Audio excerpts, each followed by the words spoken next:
There is nothing like being in the big leagues, No. as anybody will tell you. And I'm willing to guess that our next guest in Baseball Central probably would agree with that. Jonathan Diaz of the Toronto Blue Jays. In some people's mind, I guess a bit of a surprise in spring training, a surprise in the team right now. Jonathan Diaz joins us from Kansas City. Jonathan, say hello to Kevin Barker. Hey, Kevin, how you doing? Jonathan, what's going on, man?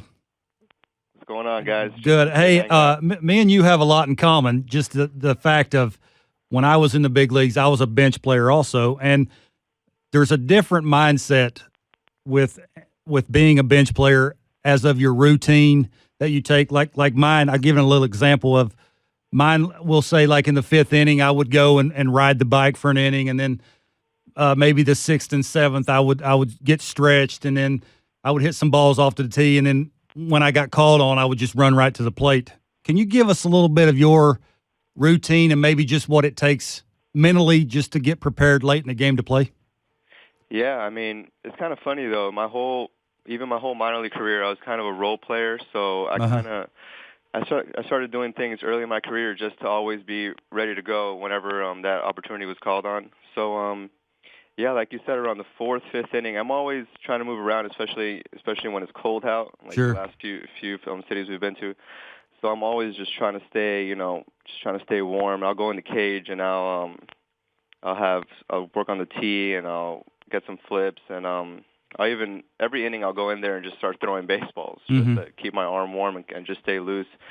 But yeah, you never know when it's going to be. It can be anywhere after the fifth inning or even before that. Just something can happen. I'm always just trying to stay in the game and just trying to be prepared. Sure.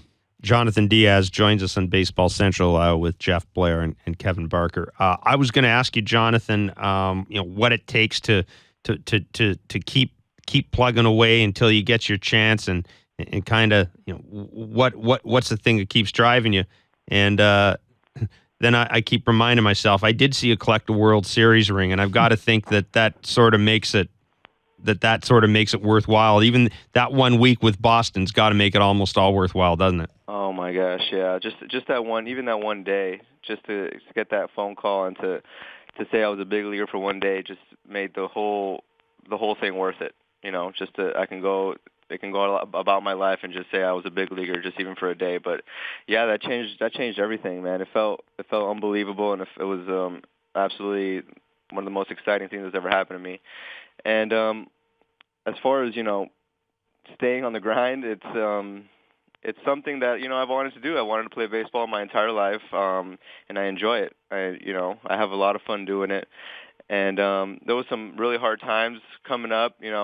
After my first full season, I found myself being a bench guy, playing every fourth, fifth day, and I just kept plugging away, trying to do things the right way, and play the game hard and play it right, and always staying positive. And that's what's kept me around for, I feel like, this long. I'm playing good defense, so it's definitely an honor to be in the big leagues, and I'm up here trying to do whatever it takes to help the team win.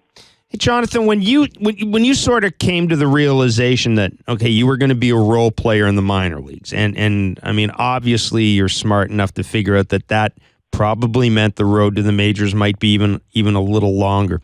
Was there somebody who spoke to you early in the process or at some point in the process that said, hey, stay with it, don't give up, there's a chance here? I know, I got to tell you, John Gibbons, going into spring training, was talking about, he remembered you and he said, there's a guy that I really like. I mean, a guy that can play a number of roles for us, a good defender, a guy who can give me, he called it a smart at bat. Was there a guy that you kind of had, a guy who was your champion, if you want to call it that kind of gave you that extra push to tell you that just stay with it and stuff might happen?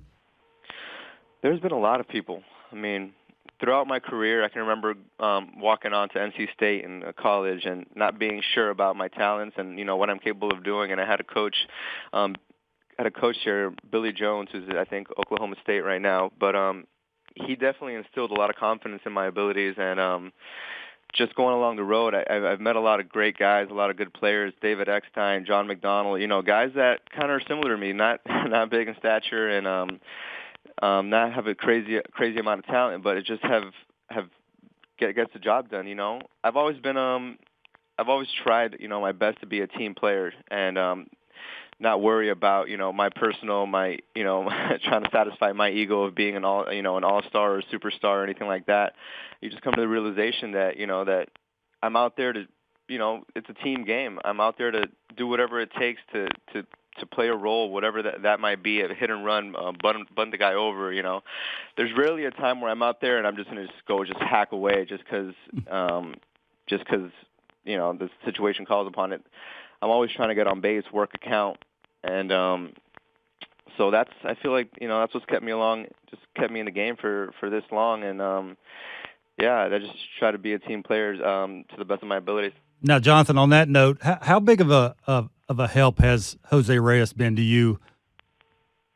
Jose Reyes is this year? unbelievable. I mean, the guy brings so much energy and excitement to the game, and you can always see him out there enjoying, and you can just see how much he enjoys to be out there and just loves the game. So he's definitely a guy I look up to and respect very much, and he's definitely been a great advantage to have to learn from. Sure. Jonathan Diaz joins us in Baseball Central. Jonathan, Kevin and I were talking about Kevin was talking about dreading the off day. We were talking about how Ryan Goins got sent down and Chris Getz came up, and Kevin's point was, man, when you're a guy in that position, you kind of hope that you want to take your phone off the hook and you want to turn the cell phone off during the off day. Have you gotten over that? Do you ever get over that? Do you just kind of almost stop looking for the for that dead end? Like I said, I'm a big glass full guy. So I've been through a lot in my career, and I've come to the realization that, man, if you try to control things you can't control in this game, you're just gonna have a full head of gray hair real early. Mm-hmm.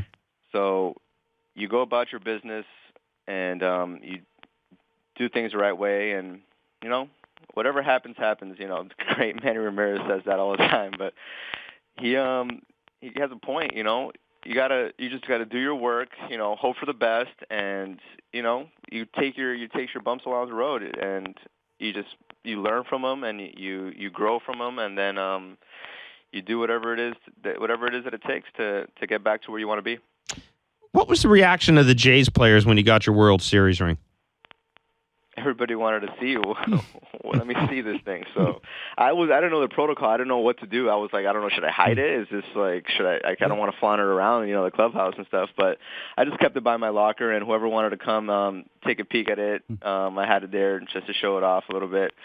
But yeah, people were really excited to see it and very happy that I got one. Jonathan, where do you keep something like that?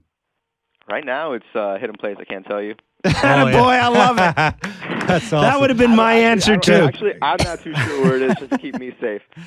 I gave it to one of the clubbies to put it in a safe somewhere in the I was going to ask so. you if I could borrow it sometime.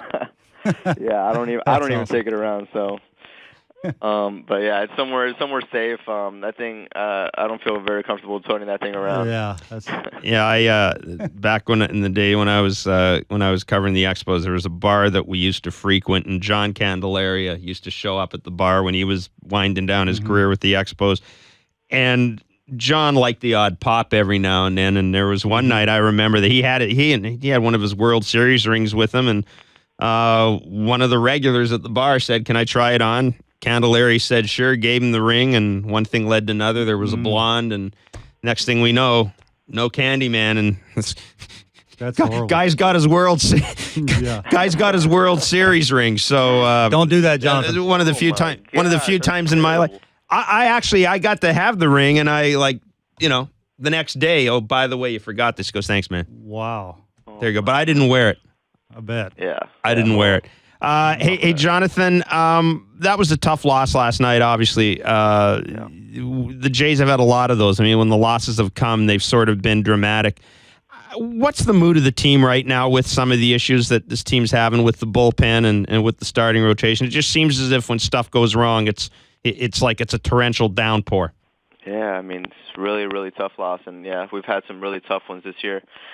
And obviously, it hurts. It hurts a lot when you have a game like that, at the cusp, and it's a tough grind sometimes. And what we have to do is we have to pick each other up. we gotta stay positive and know that sometimes it's, we're gonna have our struggles. The offense is gonna have their struggles. The pitcher's gonna have their struggles, and a team that that deals with adversity the right way is a team that sticks together and that picks each other up. So we gotta stick together, and like I said, we gotta pick each other up when times are tough, and pat each other in the back, and know that everybody's got each other. Mm-hmm. Hey, John, listen, we appreciate you joining us. Continued success, and stay up here. We'll look forward to you to seeing you when the Jays are back home. Yeah, good luck, man. Appreciate it, guys.